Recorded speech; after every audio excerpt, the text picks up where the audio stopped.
On the 10th of July 2024, I uploaded what would soon become my most viewed video to date. A 15-minute travel vlog exploring the rural region of Shikoku, Japan. At first, it felt like just another upload, barely breaking 200 views in the first 24 hours. But then, the views started to climb. Maybe it was because videos about Japan tend to do well here on YouTube, or maybe after 7 years I'd finally cracked the code to a hit video. But for the first time, my content was reaching a wider audience, and it felt amazing.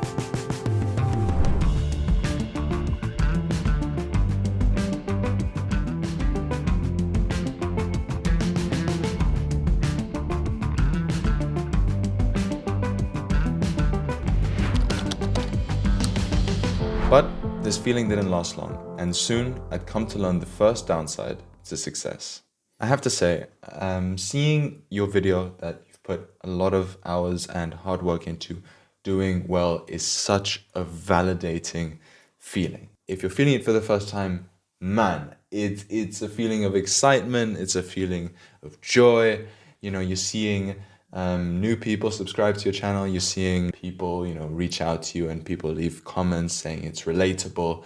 It's a good feeling. But that's where this second, and should I say more negative feeling, because for every upside, there is a downside. You suddenly feel pressure. You suddenly feel stressed, anxious, because you want your next video to do as well as the last. You want it to be as good in terms of video editing, in terms of shots, in terms of storytelling, even if you're not in the same ideal setting.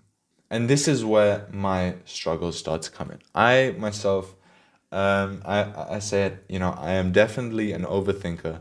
In fact, this is like my 5th or 6th attempt trying to record this video because I overthink too much and because I put too much pressure on myself to create something good. And if it's not perfect, then I hate myself for it. It's a terrible way of thinking, especially if you want to make it in an industry where you have to be consistent and you have to accept the fact that not every video is going to be a banger. Now, at the time of recording my Exploring Hidden Japan video, I was about 6.5 weeks into my Japan trip. And a lot of the comments were Japan-related questions. Have you got any recommendations of where to go? Or I love your Japan content. Are you living there? Are you going to be staying there for the next few months? Well, I wasn't. So you can sort of imagine where this feeling of being stuck came from. Oh no, I've just recorded and made the best video of my life, and it's in a country that I probably won't go back to for however many more years. By the time I had edited this video and put it out into the world to see, I had already left Japan and I was on my way to my next destination, which was my home country of Mozambique.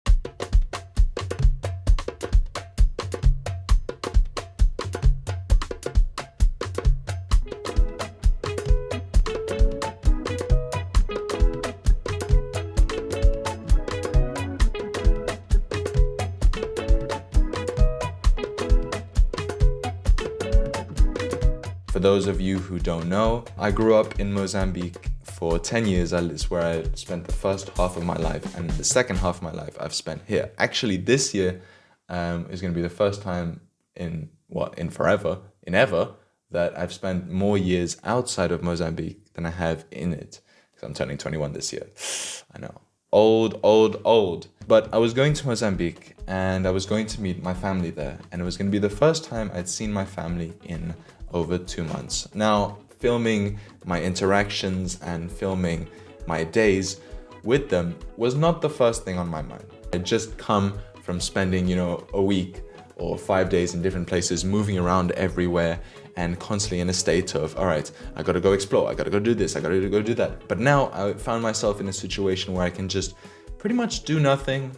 I was by the beach and I was with my family and I literally didn't want to do anything but relax. It was a very, very special holiday considering, the country was and still is in a bad shape. So it was a very, you either go now or you don't go for however long.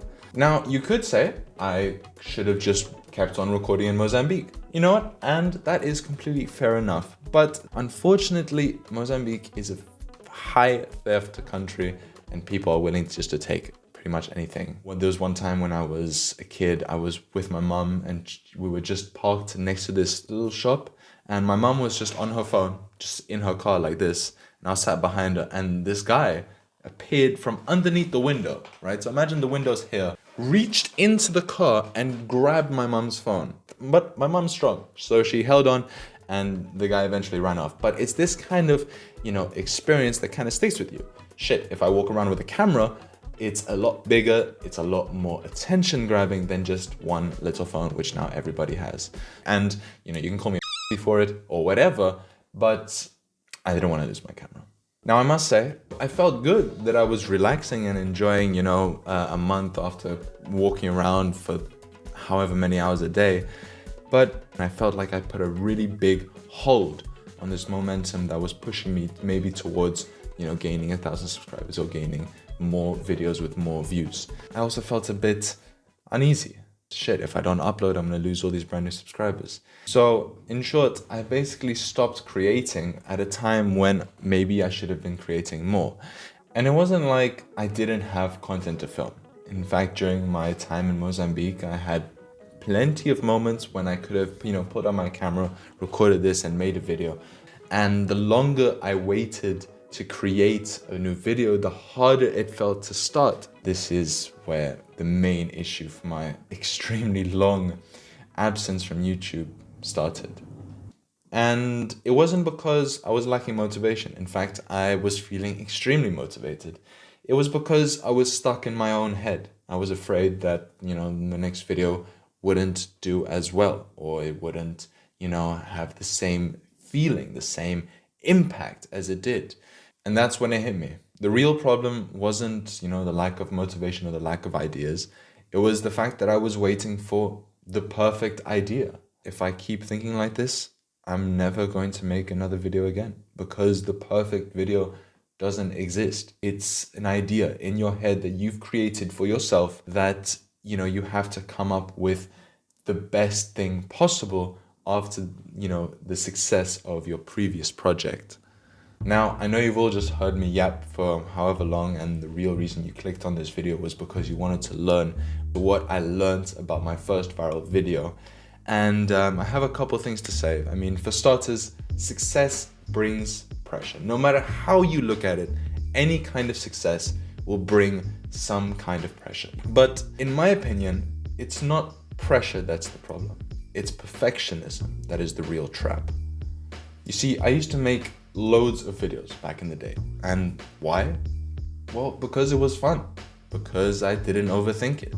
It was just as simple as set up the camera, hit record, and start talking, start walking around, and get along with the video of the day.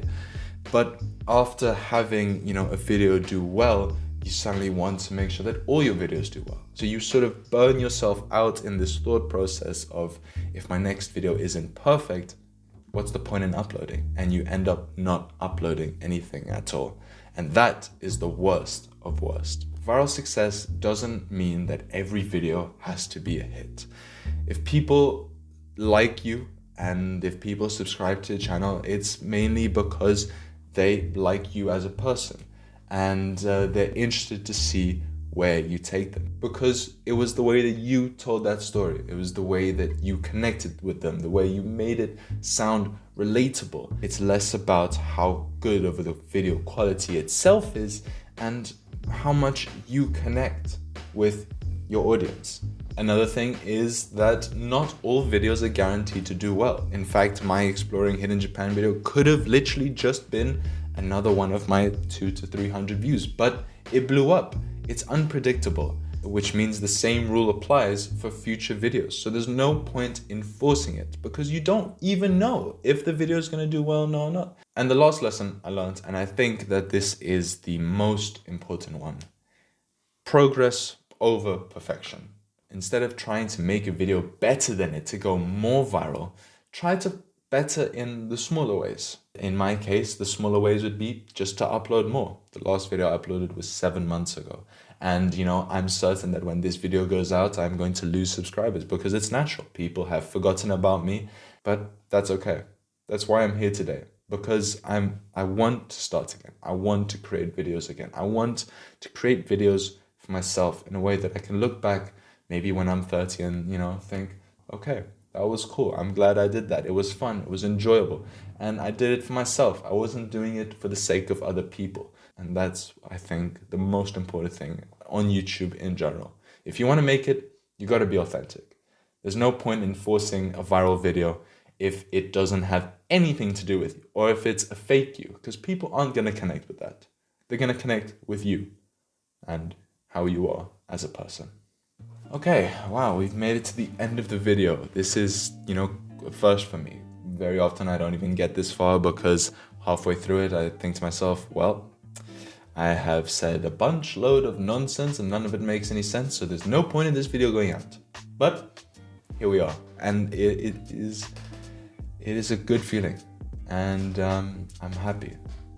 So if you're also stuck in the loop of waiting for the perfect moment to reignite, an old passion, maybe this is your sign to just start. Because I can guarantee you one thing.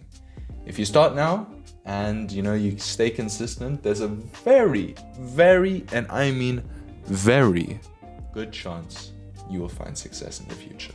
And I'm curious, have you guys ever struggled with something you love? Have you fallen out of love for playing the guitar?